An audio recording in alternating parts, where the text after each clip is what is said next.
All right, now it feels like football. We got Josh Allen, Bill's starting quarterback, here in the room with us now. And Josh, as we get ready to kick off the season, man, how you feeling? Feeling good, ready to go. I'm ready to get this thing going, too. I didn't get many snaps in preseason, so just chomping at the bit to get on the field. I wanted to ask about that because I'm always curious with guys like you who are veteran status, such an integral part of this team and have been around and played enough ball. Are the reps in the preseason game a conversation that you and Sean have? Is it something that he just dictates to you? How does that go? Yeah, I don't really get much saying it. I'm just kind of here for the ride, and whatever is being asked of me, I'm going to do. So if that's playing a bunch of football in the preseason, not playing a bunch of football in the preseason, I'm just kind of following Coach McDermott's lead and what they're telling me, and just trying to support my guys as best as I can.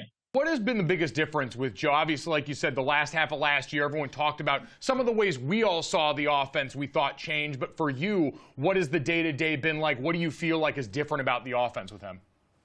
Yeah, I mean, I think he does such a great job in terms of relating to the guys, understanding what certain guys like in certain situations, really calling the plays for us, not to us. And I think that's a really big thing for offenses when O-linemen know that my favorite run call, whether it's a duo or a sweep or whatever it is, they feel confident in the fact that Joe's going to call it. And Joe's very much in the business of, if you guys want it, you guys are going to make it work, I'm going to call it. And I think that players feel vindicated by that, and it's a pretty good feeling in our locker room. So talking about adjusting to a coordinator who was the last half of last year, but also a new center. Mitch Moore's gone now, and my son was a former center, so I know the relationship of the center and the quarterback. You have Connor McGovern at center, so how, especially when you're under center, is there an adjustment period there?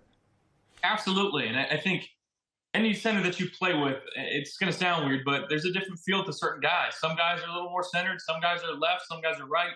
Some guys, when they're moving left, snap it further right. So you have to understand what plays that you can expect that on, and then adjust accordingly. But again, that's the number one play in all of sports is the center getting the ball to the quarterback. We got to be ready for it. Obviously, you don't want to have these fumbled snaps and miscommunication. But I think Connor's been doing a great job. We talk very, very regularly throughout the play. He's looking back and trying to give me little tidbits of information, like, hey, like safety's capped on the star here, or they're in double A, whatever it is. And he's doing a really great job of communicating to me so I can make adjustments as we go. I was just going to ask, the delegation up front, setting protection, all those things, is that a situation where he starts it off and you have final say, where you're mostly in control? How have you guys organized that? Yeah, we have a set base of, or a set of base rules that we follow every time we step up to the ball in our give of protection. So if I see anything that's going against our rules, I have the power to change it, and that's kind of how we roll with it. But he's making the initial points. I'm listening.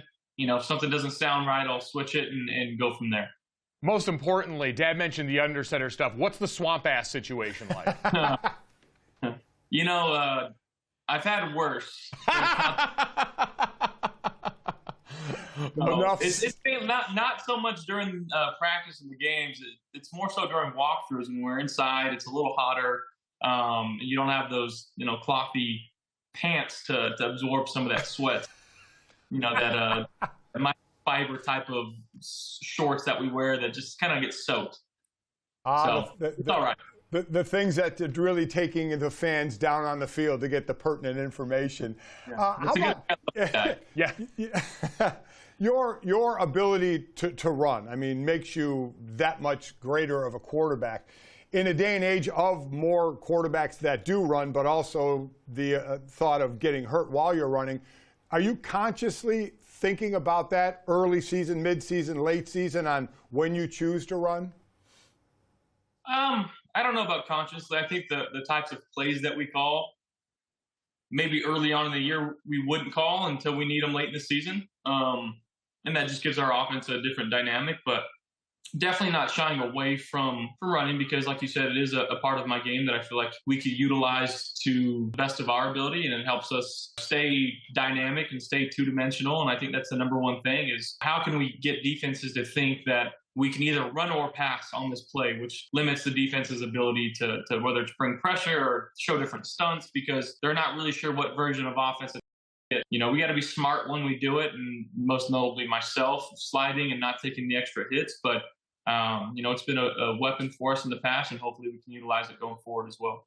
I heard you on with Chris Long over on Green Lake talking about, the hardest pass you've ever thrown in a game. Do you remember the hardest hit you've either delivered or received as a rusher in a game?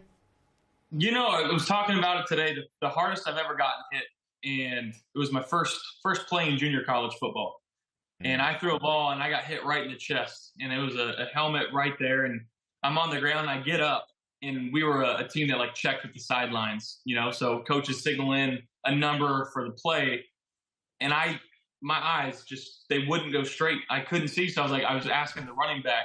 I was like, what did he call so I can run the play?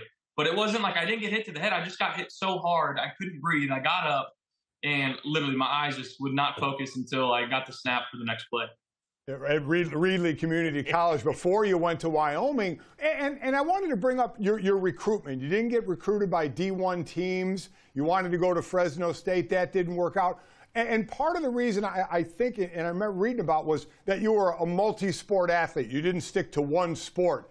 But what would you say to the youth of America as far as being because I'm a firm believer in multi-sports growing up, but we know with scholarships, sometimes you got to go to one sport. What's your thought on the multi-sport high school athlete?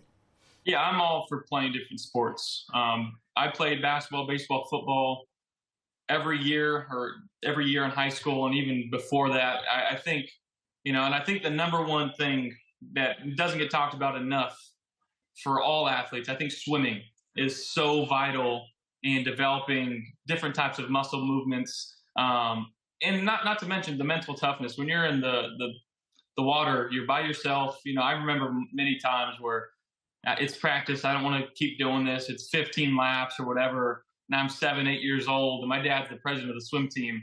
And I've got tears in my goggles as I'm swimming. I just want to get out of here. And I keep looking up, and my dad's standing there with his arms crossed, waiting for me to finish my 10 or 15 laps, whatever it is. But, I attribute a lot of my mobility and really athletic success to swimming. I think it's such a powerful sport that everybody should be doing. From tears in the pool to now becoming one of the best quarterbacks in the NFL, I'd say it's worked out very well for you here. So that's a lesson to everyone out there to stick with it and get after it. Josh, we could sit here and talk to you all day. I know you got something cool going on with the folks at Pepsi. What can you tell us about that heading into the season? Yeah, it's the Make Your Game Day Epic campaign. It's an ode to the movie Gladiator. So it was me, Travis Kelce, Jay Jets, and Derrick Henry. We had so much fun on set. Meg Thee Stallion with her new song coming out too. The Gladiator 2 is coming out, so it was kind of a combination of the old and the new, and we got to see a snippet of the movie of the new one coming out, and it was just fantastic. But what a day. It was a couple days of on set and filming, and there's CGI tigers and jumping over stuff and wearing the full Gladiator getup. It was definitely outside of my comfort zone, but being guys and joking around. I mean, me and Derek, we joked the entire day. So we made it pretty seamless for each other, and it's something I'll remember forever, being able to partner with a great sponsor and a great company like Pepsi. Oh, that's awesome. Josh, I got to say, between the Paramount Plus commercials from last year with you and Peppa Pig and now this, you're making a claim to be the best active quarterback actor on the planet. Do you feel like you deserve that title at this point? I think I've got some help with me, but I would definitely say, yeah. There's been a few things that I've been able to do, and I think most notably my schedule release with the Buffalo Bills. I feel like you guys have the best social department in the NFL. Have you ever had to tell them no?